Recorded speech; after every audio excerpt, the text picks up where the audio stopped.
Welcome to the Startup Grind.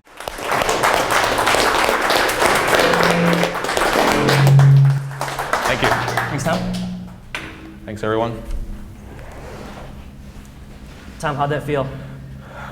Good. Different? You like that? Yeah.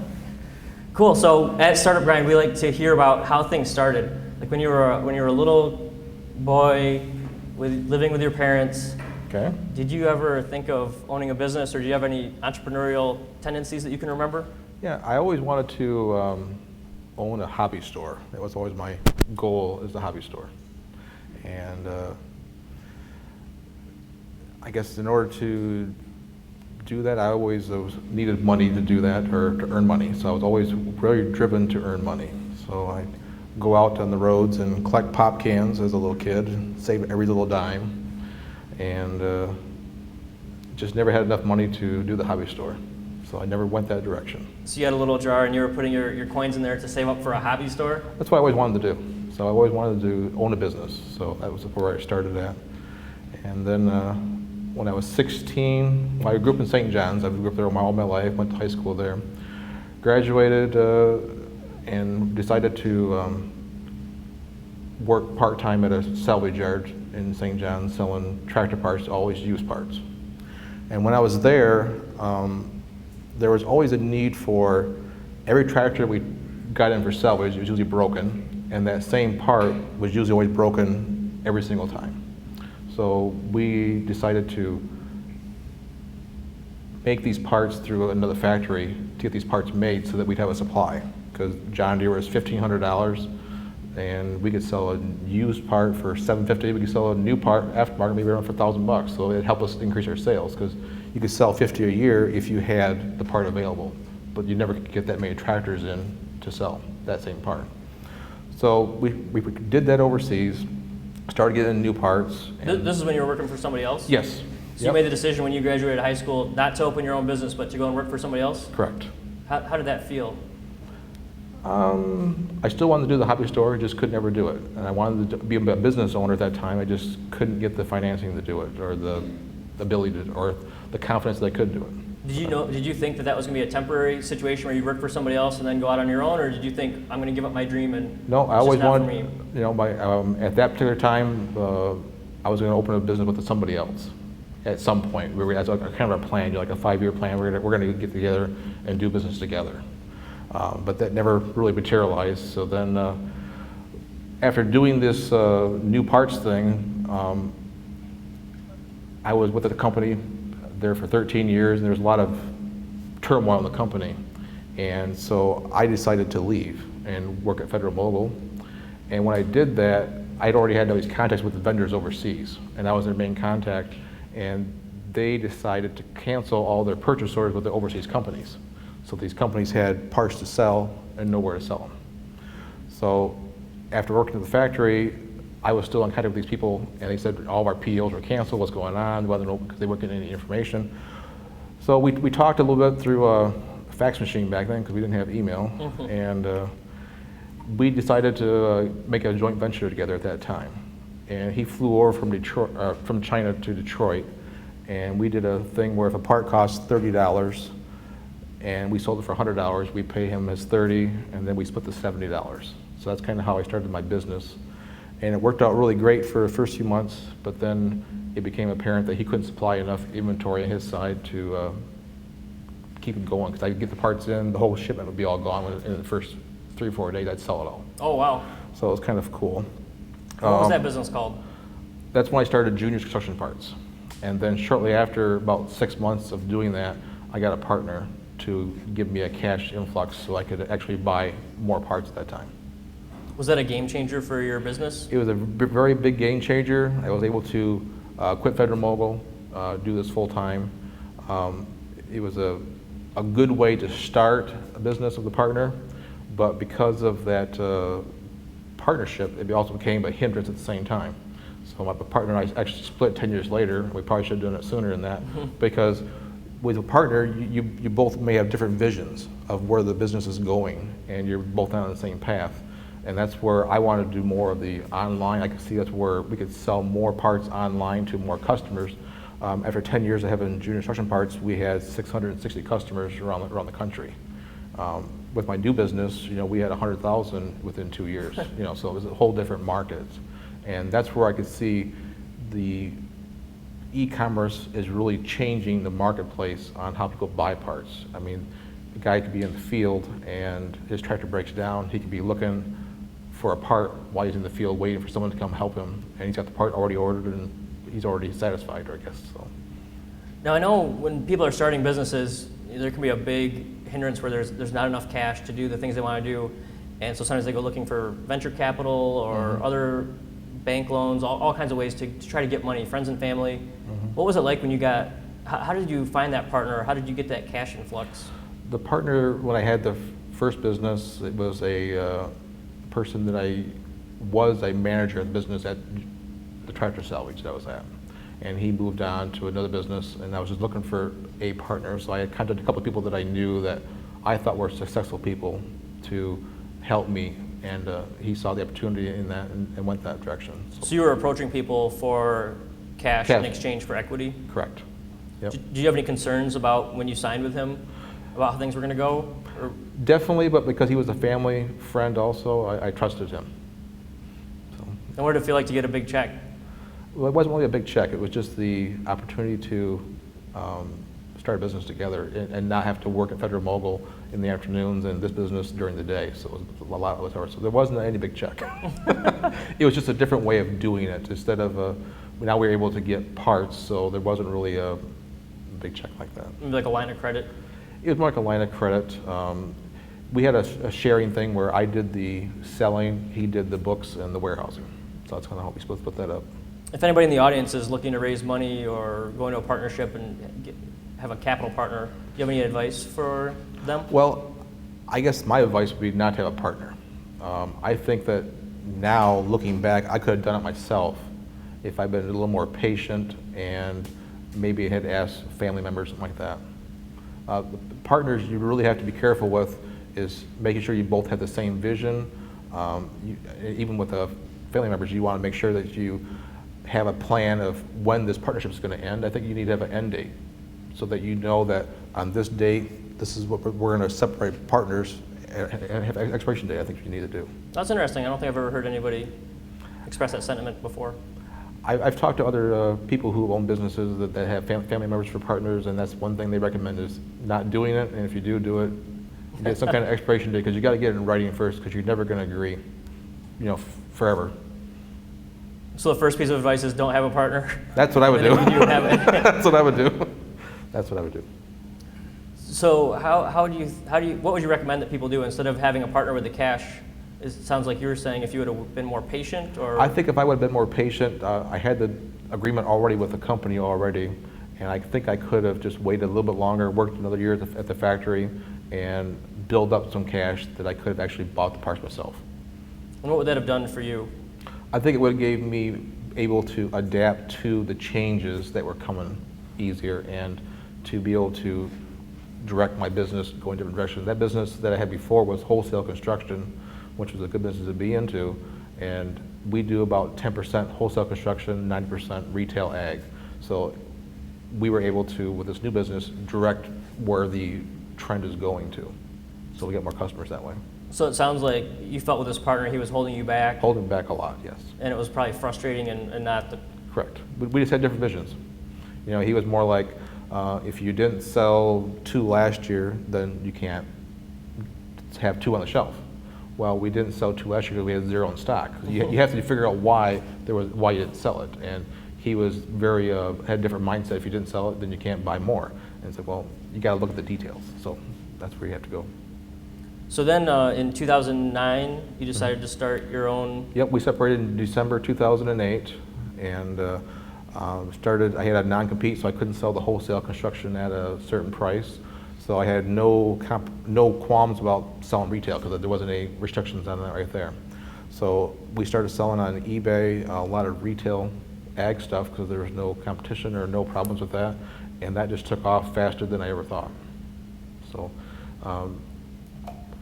we ended up doing about $150,000 in the first 9 months, and then we did $150,000 more in the last 3 months of that year. Wow.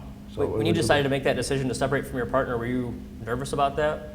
No, I knew, I just had a feeling it was going to work. And I've sold on eBay before. I used to go to garage sales, pick up whatever and sell it on eBay. It was always been a fun experience. So I've never had any problems doing that. And you knew eBay was going to be your channel that was going to Yep. have that 150,000 in the first Yep. 9 months? Well, I didn't think it was going to be that much, but I knew it was going to be my channel to sell. I'd already been dabbling with selling on eBay for years, and we used to go to garage sales, pick up the free McDonald's toys and put them on eBay for 15 of them, and you get 25 bucks for them. So it was like easy money. And once you start doing that, you just expand it from there. And when somebody starts a business, a lot of times sales can be a blocker where it feels like it's hard to sell. Do you have any advice for people in the audience when they start their company, how to get those first few sales or how to find channels? Well, the channel that I experienced is just on the e-commerce. I think that's what eBay is a very good tool for that right there.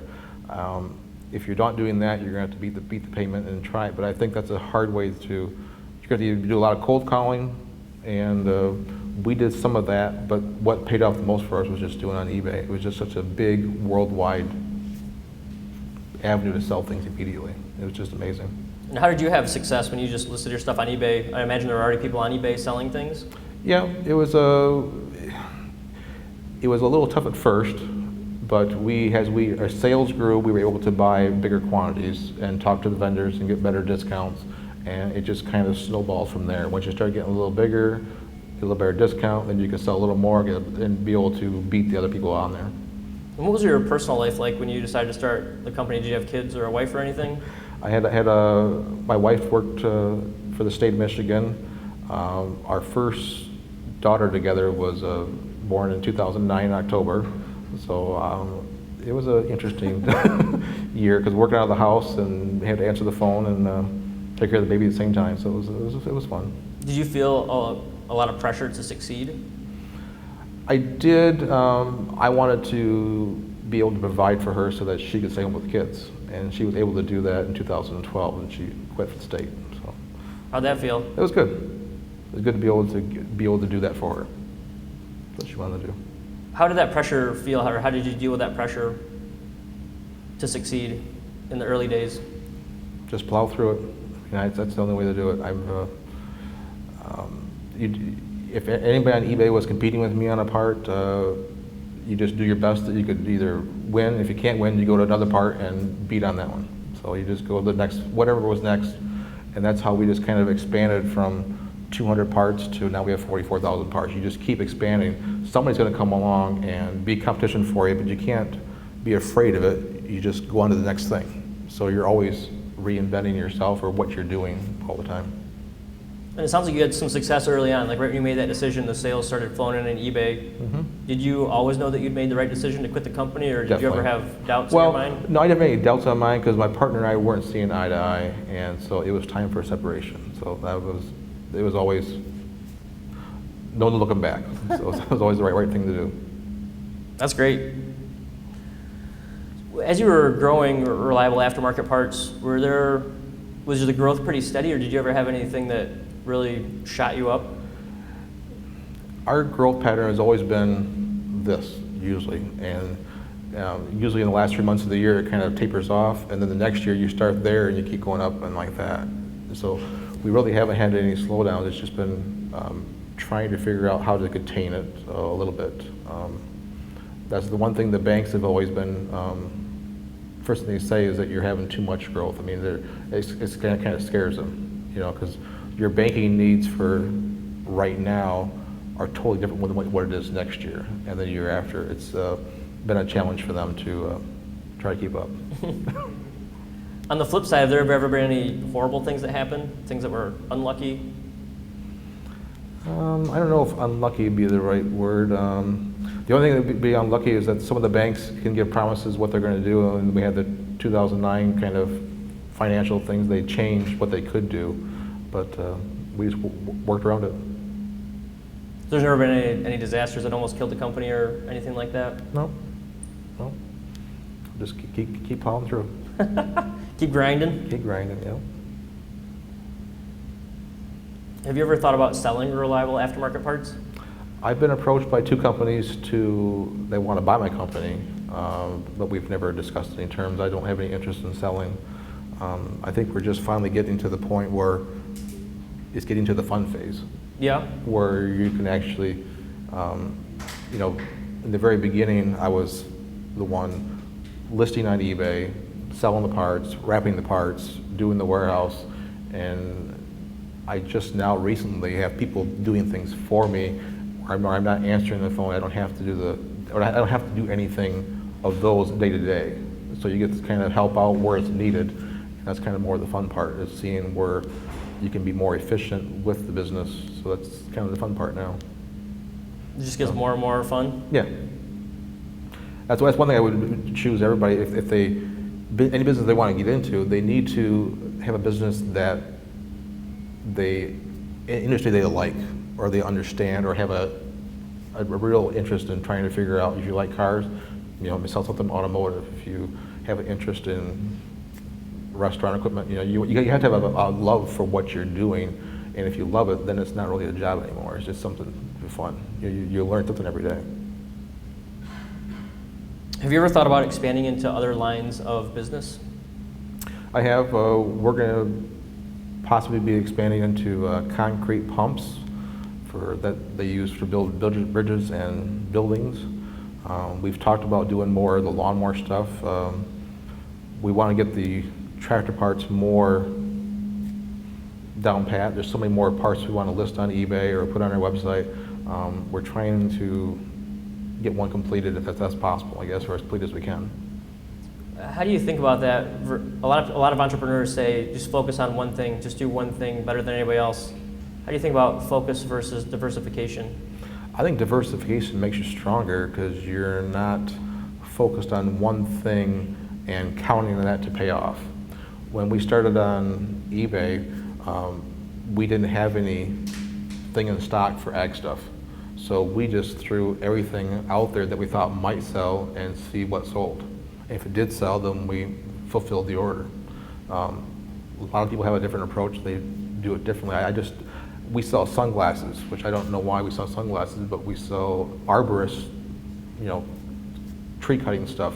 It's just that we find something on eBay that somebody else has sold, and then we go find a vendor for it and sell it. So it doesn't matter what it is, we're going to try to do that. So it's I don't believe in that, so that's just not how we do it. Back in the early days, in 2009, when you got money coming in, how did you decide how to spend that money? How did you decide what the most effective return was going to be for that money? Well, everything that I did for the first 2 years was put back into the company. I wasn't drawing a salary at all. I was fortunate that my wife worked for the state, and we just lived very frugally for the first 2 years, just to try to keep everything in the business. We wanted it to buy inventory to make it grow. In the very beginning, we were doing drop ships, which is fine, but in order to get quantity discounts, you have to buy in quantity, and so that's what we were focused on, is trying to buy quantity when we could, and we could afford it, so everything was going back into the inventory for the first 2 years. And why were you so focused on getting quantity? In order to be more competitive.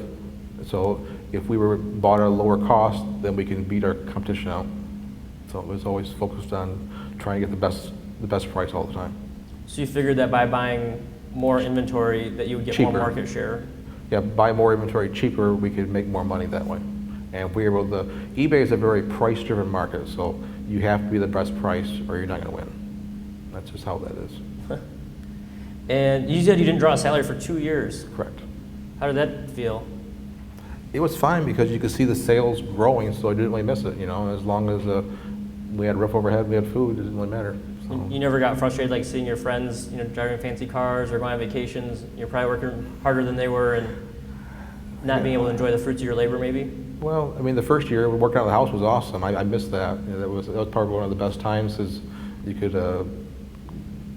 go do some laundry or wash the dishes in between phone calls. So I don't know. It was the business has just been changing. It's I've never really thought about it that way. It's just been every step has been different. When we owned we were in the fire station. It was interesting. We were all in one big room.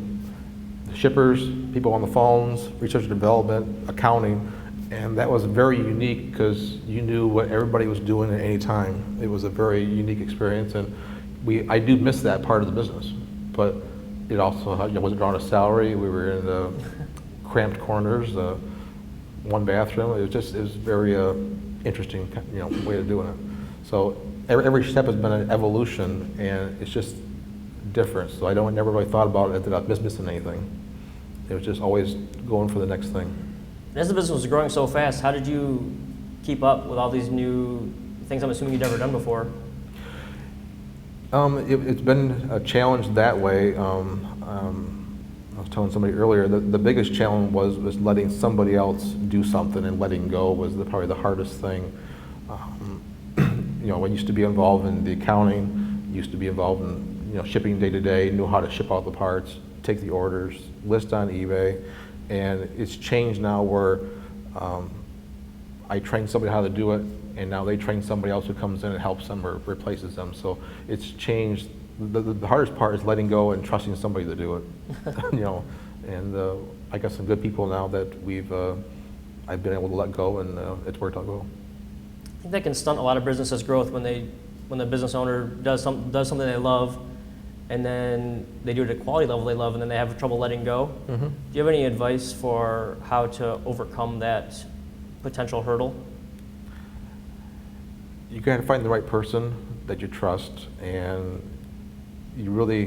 what I had done in the past is bring them into my office, and they sit with me for a few weeks, and if I'm training them how to do pricing against somebody else, they got to ask me every single time what they're doing, if they're doing it right, because they don't know what I'm thinking. It's more of a gut instinct. You got to figure out why this person is listing this way, why they're beating you, or they're selling you're not. You got to figure out why, and you got to give them clues of what to look for each single time. So I guess I would do the one-on-one training so that somebody knows how you're thinking, and ask you why. Someone's got to ask lots of questions. So you got the right person. They got to ask lots of questions, sit with you, and to figure out how you think. Because you can't just explain it. It's just something that's it's going to take time to figure it out. And hiring is so important. How did you decide when and who to hire for your first key hires? Well, when we first started, we went through office team, got our accountant under bookkeeper, and then the first hires was my father-in-law and my brother and my brother-in-law. That's how we started out of the house, and it was in a little 12 by 12 room, and we were all in there pretty tight. So, and then I used office team to get people, and that worked out really well as far as somebody who could actually do Excel spreadsheets, things that I didn't know how to do. Now we're using, for like our managers, hiring solutions here, and they get our managers, help get our criteria. And then we use Craigslist a lot too to find people who are more of an entry level for shipping like that. So it's just kind of it's been a learning experience. That's something I never had to do, is a lot of hiring, and that someone's going to just be fun trying to do that. It's interesting how to do that. I'm not that good at it. So it's a work in progress. And hiring family, thumbs up or thumbs down? You recommend that to? It was a great experience for me. There's a few challenges, but overall it's been a positive experience for me, but I guess it depends on your family. I'm the type of person that my wife could come work with me in the same room, and I think it'd be great. Where other people I've talked to, their wife can't be in the same city as working with them because they can't handle that. But it depends on you and what you're able to do. I think a family there is great, and I would love to have it. My son works for me now, and I think it's great to have a family there, but that's kind of a personal, how a person is, I guess. When you think back on Reliable Aftermarket Parts, what do you think the 3 biggest mistakes are that you've made? Well, the 3 things I do differently, I don't know if you call them mistakes or not. I would have, when my partner and I split, I took some of the construction parts inventory. I probably wouldn't have taken the inventory, but I took cash so I could buy the ag stuff. But at the time, the construction parts was the only thing I ever knew. That's what I was based on history on. I didn't know about the ag parts would take off that fast. It wasn't a bad thing, I just would have done it differently. We eventually all sold the parts, but I think I could have expanded faster with the knowledge that I have now. Buying a building, we bought a bigger building than I had in my previous business by about 2,000 square feet, and I thought with 4 employees, we'd never outgrow that. So we bought that building. Within a year, we'd already outgrown that. We had no place for desks. We were running out of room, and so we bought a second building, and we've outgrown that. We've expanded that one already, and now we're buying a third building. So I'm not sure if that's good advice. I would do things differently if I had known that I was going to expand this fast. I probably would have leased buildings, but at the time, it was the best information that I had, that I would probably never have to expand again. And that first point you talked about, when you received construction parts, you're talking about the way the deal was structured when you exited your first business? Correct. Yep. Yep. So I got some parts and money from my partner buying me out. And if you'd have taken different inventory, then you think you would have churned it faster and gotten... No, the inventory turned over within a year, like I thought it would. But if I had the cash, I could have bought different parts that were tractor parts, and then I could have bought the construction parts overseas anyways. So I just could have done it differently. It worked out good, but I think I could have done it better. Hindsight's 20/20. Yeah, it sounds like it's something that you couldn't have known because you couldn't see the future. Couldn't see the future. No. Do you have any advice to people when they're structuring their exits, how to think about things that they can't possibly know?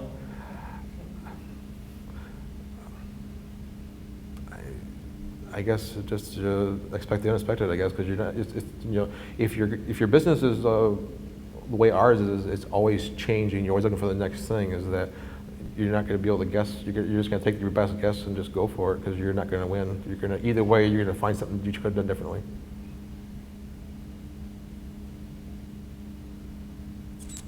Sounds like your first experience with a partner was a bad one. It was good in the very beginning. I think it was, at the time, it was the best thing I could have done. It's just that over time, because we weren't on the same line, is that we didn't have the same end goal, or we didn't have the same focus, and it became a hindrance. It was holding us back where if you only got 5 parts on the shelf, it means you only sell 5 parts. And we were basing everything, bringing it overseas and selling it. And if you would have had 10 parts, you could have sold them. But you can't see that on paper that you could have sold 10.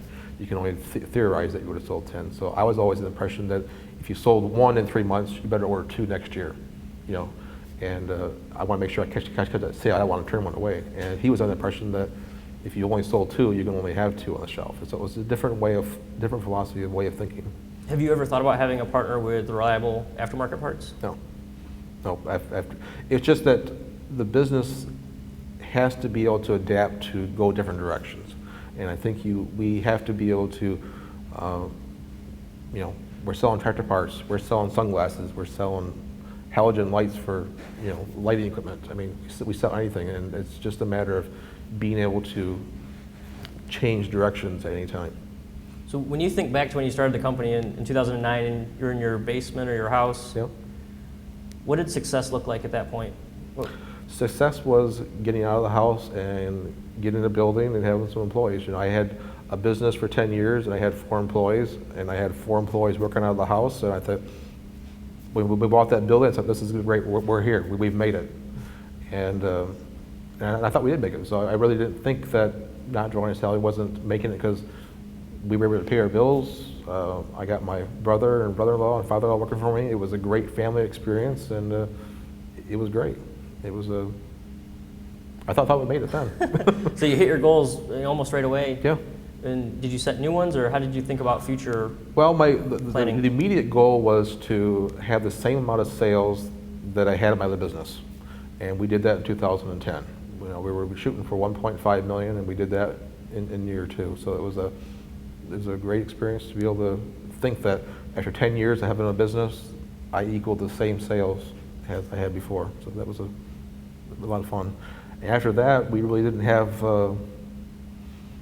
We didn't know where it was going to go. So it was just, it was still, we were still on the fence then at that point.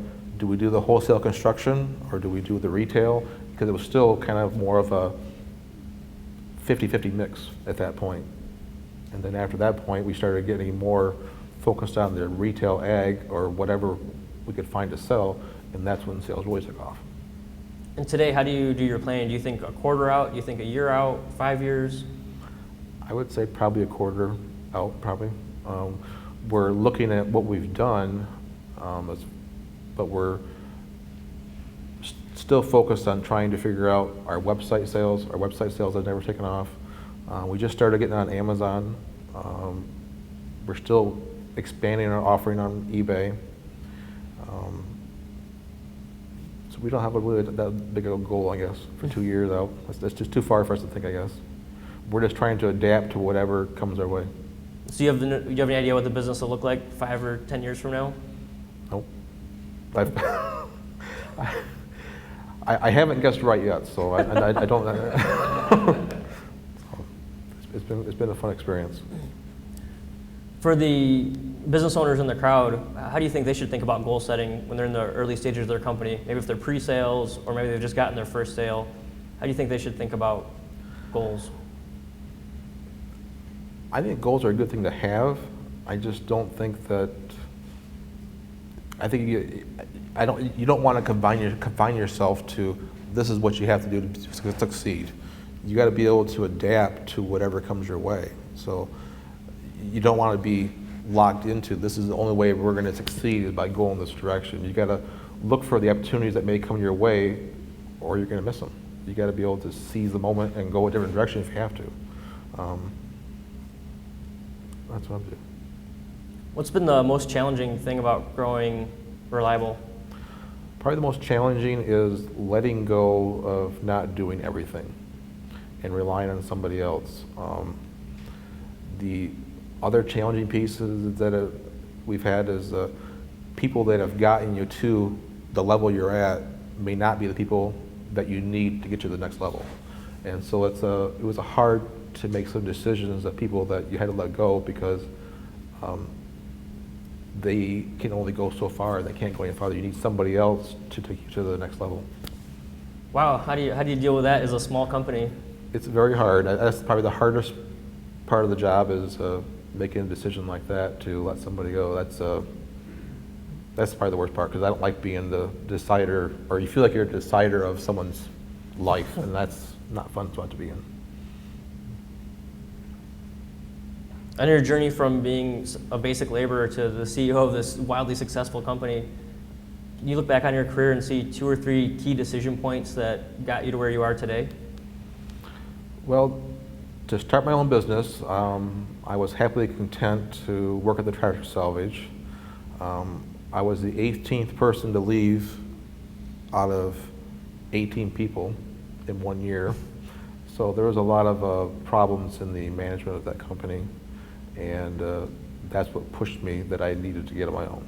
That's where I was okay for a while, but I needed to get on my own. And then, having a partner was a great thing, and then it became a hindrance. So those are the kind of factors that kind of pushed me in that direction for Reliable. And so it sounds like you were content at your job, but yeah, things didn't work out well, and so you kind of got pushed Correct. out? Yep. I was assistant manager at the time, and it was just had a boss that was just different, I guess. When you think about the explosive growth you've had, hitting in 2 years the same as what you did from the previous company, what do you think is the key to your continued growth? The key was getting more parts on eBay, more exposure, going out on eBay, seeing what parts people have sold. You go to any eBay ad, it shows how many were sold, and then you go find a vendor for that. So that's what we did. We just went out, saw a part, they sold 12 of those. Okay, let's go find where they bought them from, and just do some backtracking, Google, whatever we did to try to figure it out. And there's still things we're figuring out that we've been looking for 4 or 5 years. We're just finding them this year, And so the main thing is just going out, identifying what thing is needed out there, and then finding a source to buy it and resell it. It sounds like it's like really understanding that market and what people want. Correct. And then just giving it to them. Yes. You make it sound easy. Well, I think anybody can go out there and find whether it's pencils or car parts or anything. You just got to find the source, and then you can start selling it. You talked a lot about trust and how it was hard to delegate and how you needed to trust people. How do you hold people accountable?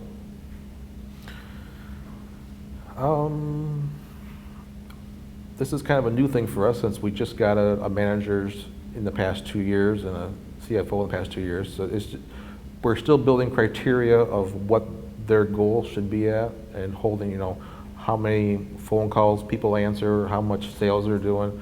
So we're in this is all kind of a new thing. We've kind of got some benchmarks now. We know how many packages the shippers can do in an hour and making sure that if they're above that average or below, we need a little more work and encourage them to do a little better. So we're just starting that process now. So we really haven't got involved too much in that yet. So the processes are in play, I guess. They're still in the works. How did that work in the early stage of the company, maybe in 2009? When you had maybe 3 or 4 employees? Well, they were all family members, so I guess they were all on the same page as me, being a family, wanting the business to grow and doing everything they could to help it grow. So it was a little different situation then, because we all had the same goal in mind. So you would set the direction and they would do it, and you just knew they were working as hard as they could. Yep. Nope. I have a good brother and brother-in-law and father-in-law. They were all very hard workers. So. What's your advice to people out there in the audience who haven't started a company yet? Maybe they have an idea in their head.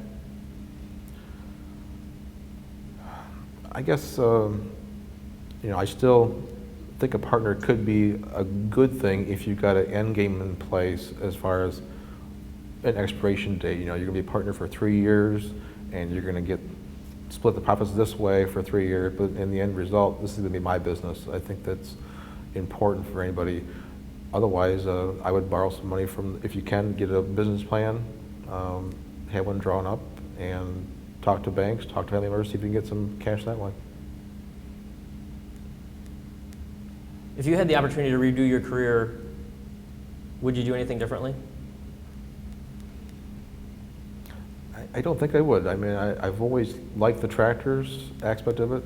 I think it would be great to have a hobby store still, but I don't want to work nights and weekends, and I think that would be the downfall. And the way the economy is now, I don't know if a hobby store would actually survive. I think it'd be really tough. I think the way we do things with selling the tractor parts online, the mom and pop shops were already kind of fading. When I was in St. John's, I think there was 12 different OEM dealers in Clinton County. There's only one left now, and that's not because of me, that's just because the trend is going that direction. And I think with the internet, it's made that trend even faster. There's fewer and fewer OEM dealers. It's kind of like the car dealerships. It used to be a car dealership, and every single local town had a car dealership, and now they're becoming bigger places, but there's fewer of them. And I think the way the internet is going, it's going to be changing the way we all buy things. I think it already is. I mean, you can already buy your groceries and have them delivered to your house. It's the way we do things is just evolving. What's the most stressful experience you've had at Reliable? Stressful. I would say letting somebody go is the most stressful thing. It's not something that I don't think anybody wants to do, and it's hard to tell somebody that you're not doing a good job. That's the hardest part. Or good enough for me, even though they think they're the best employee in the world. It's hard to tell somebody that it's not the best for me. How do you handle that stress? I gained 30 pounds.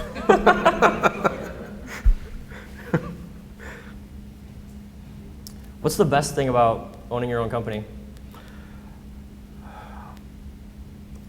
It's hard to qualify that right there. I love coming to work, so I guess it's nice going to a place that you enjoy going to, and the people seem to enjoy being there, and it's just a good working environment. That's one thing I haven't, everybody has, why don't you take a day off? Why don't you take a half day, go to this, and I'm usually there 8 to 5 or 7:30 to 5 or whatever, all day long. Everybody else is. So it's I like going there. It's fun. It's a good environment to go with. It's just fun seeing an idea or finding a new product for somebody to go research and then they put that on the eBay or Amazon or the website, and the next day it sells. That's probably the most enjoyable part, is just having an idea and actually seeing it, the fruits of that result immediately. What's the best compliment you can receive? I guess from workplace, just saying that everybody enjoys working there. The best other thing is just being recognized by the Michigan top 50 companies to watch and the Ernst Young Awards. That was amazing that somebody else thought I succeeded, when I don't think we would have done anything different had we known we were trying to go for an award. It was just something we just do what we do. So how does it make you feel when you hear an employee say, I love working here? That's great. I like being a part of that, where they enjoy coming to work here. So that's, I think we got some good employees, and a lot of people say that. It's a great place to work. And those awards you mentioned, the Michigan Top 50. top 50 companies and the Ernst & Young, what did that feel like? That was really cool. It was the Ernst & Young Award. It was nice being down there with the guy from Bigby Coffee was there. He was up for an award, and Cars Nuts was there. And so it was kind of like, we're not even in the same league, and to be compared to those guys. So it was nice being in the same room with them. And the Michigan Top 50, which is like, there's a lot of great entrepreneur people that are started companies that watch them grow, and it was just great to be a part of that. Yeah, imagine when you first start a company, or when I start companies, maybe it feels like nobody cares. And then to be recognized, I imagine right. It feels... But you weren't looking for anybody really to care. You're just doing your thing. You know, it's just, it was neat to be recognized for just doing your thing, I guess. Who do you think is a good leader? A good leader. I guess a good leader would be somebody who is successful in life. That's a tough question there. How do you think about success? If you say somebody's successful in life, it seems like there's a variety of ways that could be measured. Well, definitely. You could be successful with your family or with your business. I think in order to be successful, you got to be happy in all areas. Cool, I appreciate that.